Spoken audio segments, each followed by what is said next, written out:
And joining us now to talk about this and more is Crown Prince of Iran, Reza Pahlavi. His father was the last Shah of Iran, and his family has been in exile since the Iranian Revolution. He joins us now in the studio. Your Highness, it's a pleasure to be with you today. Well, thank you so much for inviting me, and I'm delighted to speak for the first time to the Catholic audience. Well, we are so grateful.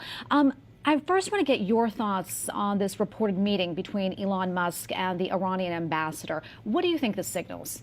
Well, first of all, I'm not aware of what the substance of the discussion was. And of course, in the world of politics and diplomacy, communication is a tool that is often necessary if we want to see it leading to anywhere. In general, what I've been saying is that this regime in 4 decades has proven to be unreliable, dubious, untrustworthy, and I don't think it is ever possible to come to any deal with it. And the reason I'm saying this is because you're not dealing with a strategic regime that thinks in terms of, conventional concern of national interest or security. It is an ideological, radical regime that wants to export its ideology while repressive its own people at home and trying to change the world the way they want to see it abroad. So it's inherently antagonistic to nations that are founded on principles of equality, human rights, liberty, which is the complete opposite. And I don't think that if there's any additional reading to whether or not this is an attempt to try to come to terms with them, I doubt this will happen, and this because of the nature of the regime itself. So I don't want to over-speculate not knowing what was discussed. Yeah. How do you think the incoming Trump administration should deal with Iran? Well, President Trump was perhaps the only president since the Iranian Revolution who had the toughest stance vis-à-vis the regime in terms of implementing maximum pressure. And that, I think, is an important component when it comes to curtailing the regime's ability to be, in a negative way, impactful in terms of, again, repressing its own citizens at home or fomenting instability or funding proxies in its conflict in the region and beyond. I believe that President Trump would probably continue that approach because he understands that it is through strength that you can achieve something, and the regime, in fact, has always backed out when it saw it faced, actual, in the old adage of peace through strength reaction. But is it sufficient for those of us who say, listen, the fundamental root of the problem is the regime itself? And as long as this regime is still in power in Iran, none of the problems we are facing today is going to dissipate. It's not just a nuclear issue. It's terrorism, it's radicalism, it's funding the proxies, and many other aspects. And if we ultimately come to the conclusion, and this is something I've been arguing the last 4 decades, that the primary flaw in the expectation of behavior change from the Western world was wrong to begin with, not understanding the true nature of this regime. The real solution is ultimately regime change, not because you say so, but mostly because the Iranian people say so, because they're fed up with the system, and they know that despite the fact that they try to bring change by means of reform, it can't be done. The only solution is ultimately go beyond this regime so we can have a completely different set of circumstances that will be both important to the nation in terms of being liberated, but also its immediate impact on the world as we have seen it since the regime took over. So the elimination of all the potential threats that this regime represents. Yeah. What would that look like, a regime change? How would that take place in your mind? Well, look, the process has to be based on civil disobedience, domestic defiance, and reactions. I think it can culminate in terms of labor strikes that can paralyze the system and force it to collapse. And obviously, once the regime collapses, we have a transition period within which time, in fact, the Iranian people will be able to have their elected representatives debate the future of the nation, the constitution, the laws, and the ultimate form that it could take. It's a process like anything else.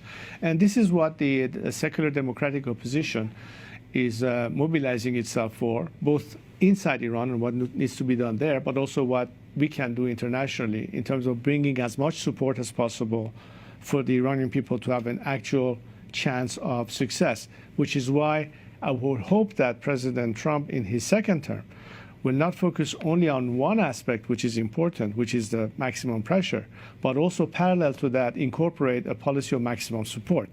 because this is something that can equal the playing field for Iranians who until now, defenseless and completely unarmed, has faced a regime that has been extremely repressive and brutal. And we need to give them a better chance of success. And I think there has to be one aspect of more direct support to the Iranian people. Yeah, and give us a sense of what life is like right now for people in Iran. I mean, we remember Mahsa Amini, who died, also Mary Mohammadi, who we actually interviewed right here on the show a few years ago, who was in prison because she converted to Christianity. What is life like for people there, especially women and religious minorities? Well, it's basically loss of opportunities, discrimination. Women were the first victims, being treated as second-class citizens as opposed to what it was before the revolution. The regime immediately antagonized religious minorities, forcing them to flee the country. Baha'is, Jews were the first target. Christians lately have been the second target.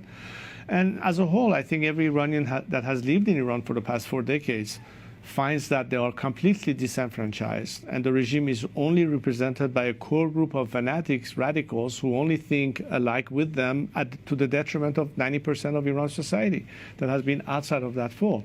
Which is why we believe, and I believe, that the only formula for Iran is to have a secular democratic system that guarantees the rights of every individual, that guarantees under the law their human rights, their equality, the freedom of their faith, the liberty that can only occur when there's separation of religion from state. I like to emphasize this point the most because I think it's not under a religious system that you can achieve those liberties and equalities. But as long as you have a clean separation, and the proof is in the pudding, as we say, look at America and the fact that religions here are free to do what they want. You can have your mosque, your synagogue, your church, or what have you, and nobody's going to come and defy that right.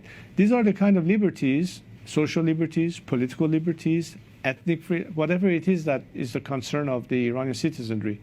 At the end of the day, all of this can only be achieved when they're guaranteed a system that give them those equal rights, and that's the only way I can see the nation prosper. Yeah, and life was much different before the Iranian Revolution. Some people may not remember that. Can you just give us a little snippet of what it was like? Well, I'm glad you asked this question. Look, Iran has been a country that for centuries had different, it's a mosaic of different ethnicities, religious groups that live happily together in peace. There was never an issue. I remember when I was growing up, in Iran, people in the streets will not look at each other by defining them as to what ethnicity they represent or what faith do they have. We were all Iranians. Who cared if you were Jewish or Muslim or Baha'i or what? And the regime has created this divide by trying to, atomize society, have people find or try to lead people to conflict. But fortunately, the Iranian people have not been duped by that. They quickly realize what this regime is doing. And in fact, you mentioned Mahsa Amini. If you look at the fact that the entire nation rose, irrespective of what part of the country they were from. They were from Baluchistan, from Azerbaijan, from Kurdistan, different faiths, different religion, with one common slogan, asking for liberty and death to the dictator. That shows the solidarity of a very diverse society, but their ask and commonality of interest is one and the same. So do you feel the people of Iran are ready for a change?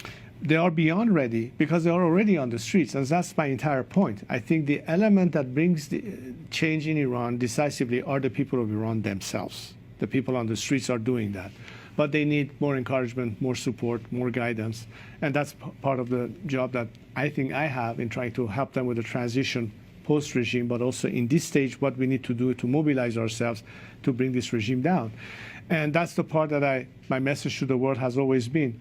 Why don't you invest this time on the people of Iran themselves? Have faith and trust in their wisdom, in their logic, in their aspirations, which is the same that you would have here in America or in France or any free countries. The very same principles of liberty and human rights are the desire and aspiration of the Iranian people. It's not that of Khamenei and his clique, mind you. That's the total opposite. But you've been focused only on this regime for 45 years and counting. The Iranians have not been brought into the equation as the solution to the problem. You've been only limited to deal with the regime and try to figure a solution limited to the regime itself, whereas it is the problem. The Iranian people are the alternative. You need to have a major shift of optic to see that the solution lies in the people of Iran themselves once liberated.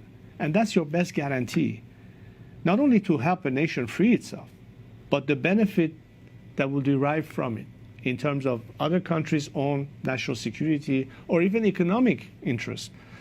Because a free Iran that will be open for investment, will be open for whatever will bring prosperity to the nation, will also create opportunities for countries that can invest in a country like Iran. You can't do that right now when you have a corrupt mafia, paramilitary, in symbiosis with a regime that keeps killing its own people, wreaking havoc in the world, and controlling every aspect of economy. So Iranians don't have an opportunity to prosper or to thrive. That's what the problem is. President-elect Trump has vowed to bring peace to the Middle East. Do you think that's possible, especially with the regime in Iran right now? Of course everybody wants peace, but can you ever have peace with warmongers? Only peacemakers can bring about peace. This regime is a warmongering system. The Iranian people, on the other hand, are a peaceful nation. We don't have any quarrels with Arabs or Jews. We don't have any quarrels with our neighbors. We don't have any quarrels with anyone in the world, so long as Iran's sovereignty is respected and we are treated, in the same manner. We are opening our hearts to the world. We want them to know that all the challenges as humanity we face, particularly in our region, all the demanding issues that is upon all of us to work towards solution together in harmony and in collaboration, can only happen under the mantle of a peaceful system, not one that constantly tries to create inciting.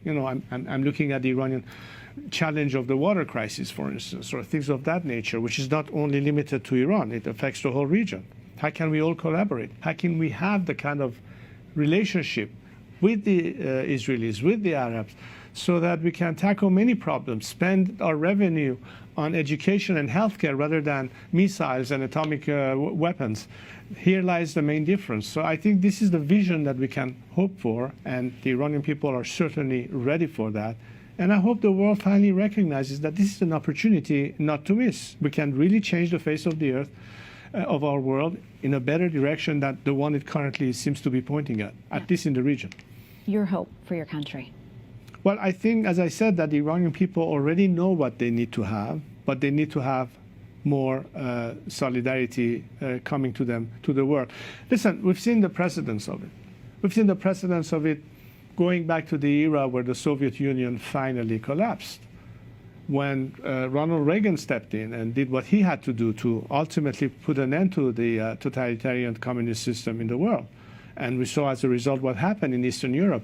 Lech Walesa and company, Nelson Mandela and company would not have been successful had there not been some element of support for them. And I think this is exactly the kind of issues that I hope will be incorporated in the policy of this administration, that beyond trying to control escalation or conflict, you really cannot contain or appease this regime. You ultimately have to find a solution beyond the regime. And again, I say not because you say so, but because that's the actual ask. But see if that actual ask actually meets your own standard of principles. You have a natural ally with the Iranian people. They are the actual boots on the ground. You don't need to deploy troops to make that change happen or spend American taxpayers' money on it. You can, in fact, use frozen assets of the Iranian people and redirect it and repurpose it to support them in their challenges.